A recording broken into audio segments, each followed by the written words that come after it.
Hello everyone, welcome to my chess channel. I try to teach you some skills of the chess game. If you're a beginner or habit player, and if you would be a good player or master, I think my advices would be very helpful for you. But you can just watch for fun my videos as well. I saw lots of people till now in tournaments.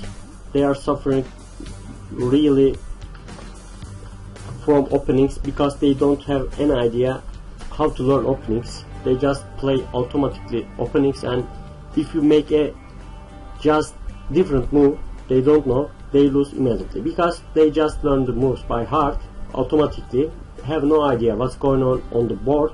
Then if they see a new move, then they lose immediately.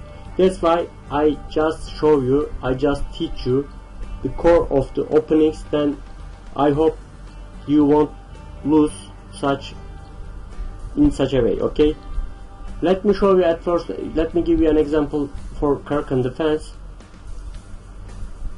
First I teach you how you shouldn't learn this opening. Okay, let me show you.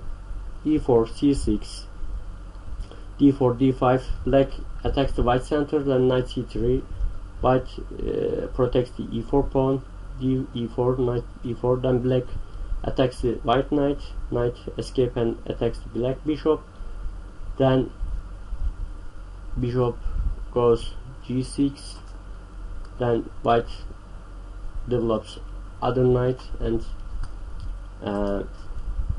black bishops b8 knight, then h4, white attacks white attacks, just 1 second, white attacks this bishop. That's why black makes a hole here. Then white play h5, black goes h7, white wants to exchange bishops, then black takes, white takes with the queen, knight f6, black develops other knight. It's very logical because you have to develop pieces in the opening.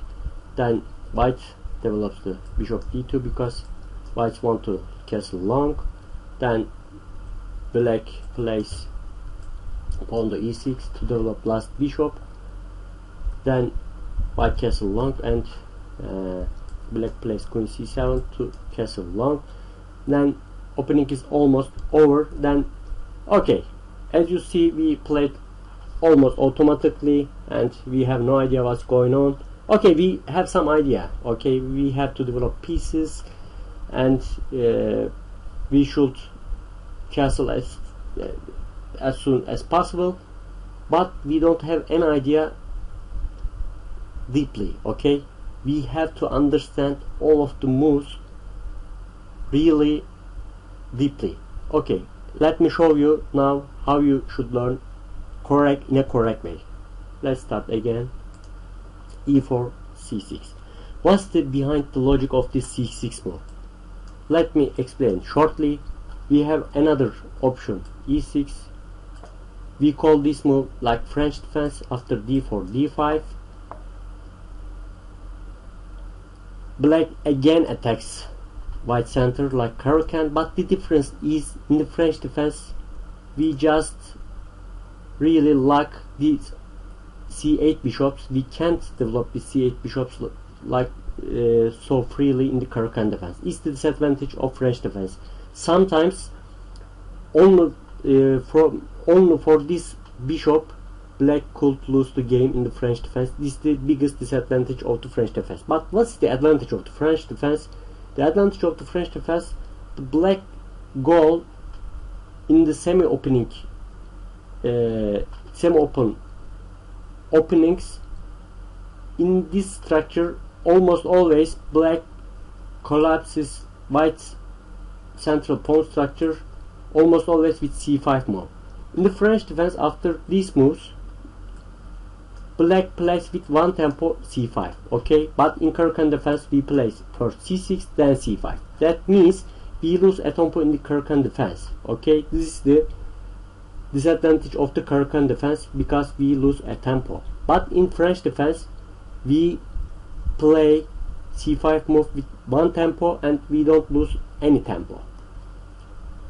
And second disadvantage of the Caro-Kann defense, we delay the kingside development. Why?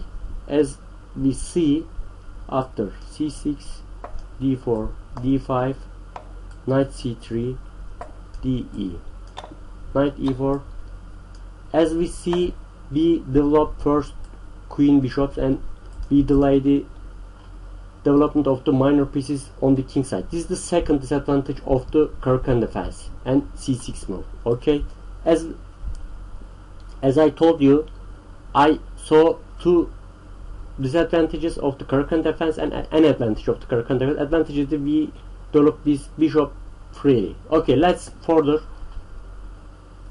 Black attacks the white knight. It's always advisable, if you develop a piece with attacking your opponent's piece, it's almost always a very good move. That's why bishop f5 is very good move. Then knight goes g3, attacking for this bishop. This bishop goes g6. I have to give a hint here. For example, just think we just overseen this move, then we played knight f6. Actually, it's not a problem. If white take our bishop, we can win our pieces again with queen a5 check, and after bishop d2, for example, we can take the bishop. But it's in this situation again, it's good for white, because this f5 bishop more valuable than this g3 knight. That's why we don't exchange this bishop. We have to go g6. That's why this exchange is favorable for white. That's why black goes to g6. Then white develop another piece. It's always advisable to develop the pieces in the opening. Then black plays knight d7. Why knight d7? Because, as I said, this bishop is valuable than this knight. We don't want to exchange immediately. We have to hold this square, because white was threatening to knight a5, then exchanging the bishop, because after knight e5 we can't prevent the exchanging the bishop. That's why black holds this square. Okay, that's why knight d7. This is the logic of this move, behind this move. Then white plays h4. As I said, we want to attack the bishop.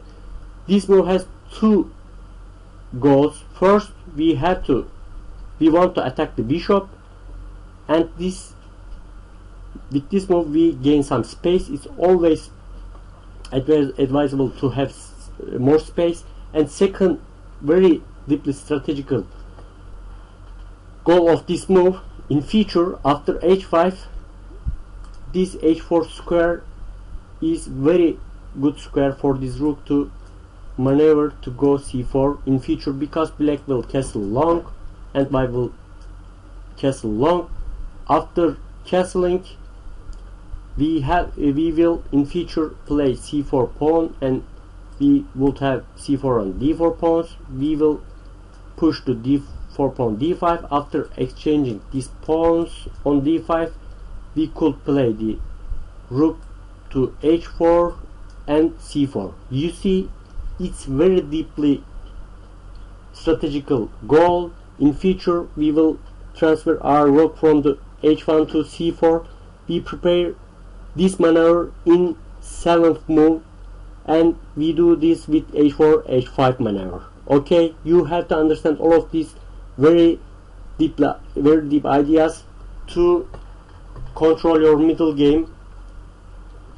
Let's go further. Now place black h6 to have a hole, and h5, bishop h7, bishop d3. Okay, now critical question: why bishop d3? Why not bishop e2 or bishop c4? Why we want to exchange the bishops? Because it's very good reason. We have a very good reason for this, because our goal is to castle long.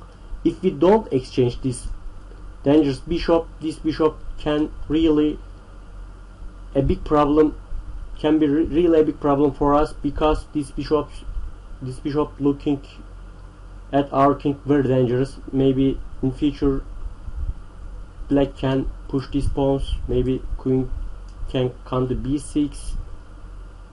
Then they could be start a very dangerous attack to our king. That's why we want to exchange these bishops. Okay, then black takes our bishops. We play with queen. Then black develops last knight. Then we play bishop d2. Okay, next critical question: why not bishop f4? It seems very well and even more beautiful move, because we hold this diagonal and bishop is more active. Why we play so passive move? Because this move has another idea behind it. We don't just play just because d4 square, d2 square seems very cool, you know. It's not the answer. Answer is that if you play bishop f4, black have this check, and we have to now play either c3 or bishop d2. This is very logical two moves. c3 is very weak because we want to castle long. It's always advisable, if you don't have to play pawns in front of your king after castling, you shouldn't play this move, because these pawns, if you play the pawns in front of your king after castling, your king weakens. That's why c3 is very weak, because after c3, if we castle long, black can attack b5, b4 and create some diagonals or so. Then we can get checkmated. That's why c3 is not good. Then we should play bishop d2. Then black can come again d8. As you see, bishop f4 won't work. Black forced us to play bishop d2. That's why we don't lose any time. Then we play immediately bishop d2. After bishop d2, black plays e6. Black wants to develop his last piece. Then after this move, we castle long, and black plays queen c7, and after this black will castle long. As you see, people, we just almost finished the opening, but this time we have an idea what we are doing, and white can play king b1, c4, rook h4, d5, rook c4, even b4, and create an attack. You know, as you see, the moves in the opening, aiming some attacking chances or some other ideas related with the middle game, they aren't just they are just related with each other. That's why you should always learn the ideas behind the moves. You shouldn't just play automatically without having any idea. If you learn all of the opening, so I'm sure you will be a better player than now. Thank you so much. See you next time. Good luck.